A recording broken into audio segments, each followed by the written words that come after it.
अभी भी गेसिंग गेम खुला हुआ है या ये मान के चलूं कि एनडीए की सरकार है? देखिए, पहली बात तो आपने जो बात की ना कि ओवर कॉन्फिडेंस में मारे गए।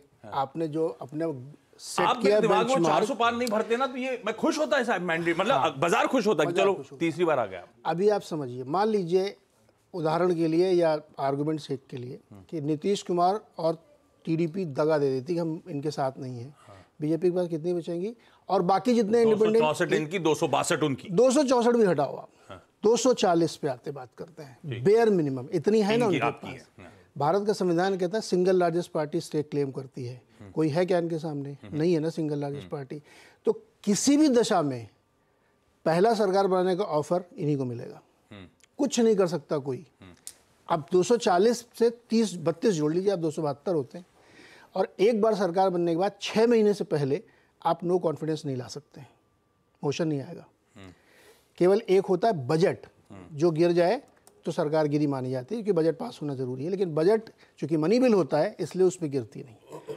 अब 30-32 सीट हमने बेयर मिनिमम 240 लिया है, तो जुगाड़ करने के लिए इनके क्या चाहिए? टीडीपी माइनस जेडीयू हटा के भी इनके पास 260-62 बनते हैं। अब मुझे नहीं लगता कि इतनी कमज़ोर सरकार, ये लोग जो ओवर एनालिसिस कर रहे हैं इमोशन में आके कि दूसरी सरकार बन जाएगी, इंडिया वाले प्लानिंग कर रहे हैं, कुछ नहीं होगा। यही गवर्नमेंट लौट के आएगी। सिर्फ एक होगा जो मैं कल से हर्षदा से भी कह रहा था कि ये वीकर गवर्नमेंट होगी। डिसीजन मेकिंग में असर दिखेगा आपको, उतना ज़्यादा हार्श डिसीजन नहीं ले पाएंगे, थोड़ा पॉपुलिस्ट होंगे, और जनधन योजनाएं चलेंगी, और किसान सम्मान निधि 12,000 हो सकती, ये सब होगा। लेकिन सरकार इनके सिवा फिलहाल कोई नहीं बना सकता, अनलेस कि ये खुद ना चाहें कि हमको नहीं बनानी। लेकिन क्यों चाहेंगे भाई? तो इसलिए सरकार बनाने का कोई कन्फ्यूज़न नहीं होना चाहिए दिमाग में। यही सरकार बनेगी, यही मोदी जी प्रधानमंत्री बनेंगे। और विदिन 6 मंथ क्या होगा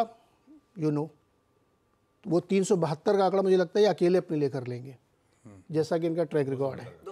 272 का तो ट्रैक रिकॉर्ड देखते हुए तो सरकार बनने में कोई इशू नहीं है। सिर्फ इशू ये होगा कि अब उतने स्ट्रॉन्ग डिसीजंस कि मैं पीएसयू बेच दूंगा, सारे डाइवेस्टमेंट करूंगा, ये सब नहीं हो पाएगा शायद उतना स्ट्रांगली। अब ये एक फैक्चुअल एनालिसिस है। लेकिन जैसा काम का आज तक इन्होंने किया है, कल जो उन्होंने स्पीच दी है, बीजेपी और कांग्रेस दोनों के काम करने के तरीके को देखते हुए मैं ये कह सकता हूँ कि बीजेपी और ज़्यादा स्ट्रिक्ट होगी। आप देख लेना, इससे भी ज़्यादा कड़े फैसले लेंगे, मतलब रिफॉर्म्स का पुश और स्ट्रांग होगा। यस, क्योंकि इनको पता है कि हमको और कंसोलिडेट करना है। क्योंकि हारे हैं इसलिए कोई एक्सक्यूज नहीं दे सकते। ये हारे इन द सेंस कि जो बेंचमार्क सेट किया था उससे नीचे आए। लेकिन अगर आप केवल यूपी की 30 सीटें जोड़ दीजिए, 272 पे खड़े हैं। तो इसलिए बहुत ज़्यादा ओवर एनालिसिस करके ये मान लेना कि राइट ऑफ कर दें मोदी जी को या एनडीए को या बीजेपी को, भारी भूल होगी। मैं अभी बता दे रहा हूँ आपको, सिर्फ 30 सीटें कम है एब्सोल्यूट मेजॉरिटी से, अकेले दम पे 240 पे खड़े हैं, जबकि सारा संसार एक हो गया था हराने के लिए।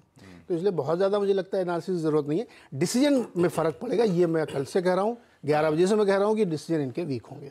वही थोड़ा बाजार उसी को लेकर कंसर्न, उसमें गवर्नमेंट कंटिन्यू हो सकती है, पॉलिसी कंटिन्यूटी किस हद तक होगी वो एक इशू। अब कंपनियां अपना अर्निंग्स तो वैसे के वैसे डिलीवर करेंगी, पर होगा क्या, जो मल्टीपल्स बाजार देता था वो मल्टीपल्स कॉन्ट्रैक्ट होंगे। ये एडजस्टमेंट अब बाजार में शायद प्ले आउट। एचएएल जो एकदम हवा में उड़ रहा था वो थोड़ा नीचे आएगा कि भाई इतने वैल्यूएशन पे भी आपको लग रहा है क्या? यस, ये होगा। ये एक तरफ है बाजार का मूव या नियर टर्म टॉप, ये सब फैक्ट हैं। थोड़ा सा सेंध लग गया है, थोड़ा सा रियलिस्टिक एक्सपेक्टेशन बाजार से रखनी पड़ेगी। उनकी बॉडी लैंग्वेज बहुत टोन डाउन थी, क्योंकि उनके लिए शॉकर था। 303 से घट के 240 है ना।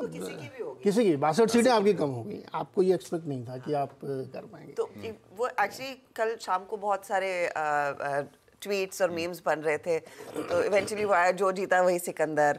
और ये कांग्रेस के लिए कहा जा रहा था कि ये इतना जश्न मना रहे हैं जैसे खुद ही जीत गए हैं, तो बाहर का जश्न मनाया जा रहा है। ये वोटर्स ने 28% जीएसटी काट के सीटें देती, लीजिए भाई। तो वही सारे समीकरण, अब की बार मिली जुली सरकार तो अब थी। और एक इशू है, अब देखते हैं, क्योंकि मोदी साहब जब गुजरात में थे तब उन्हें कोalition के बारे में कुछ नहीं पता था, एक तरफा था। पिछले 2 वर्डिक्ट्स एक तरफा थे।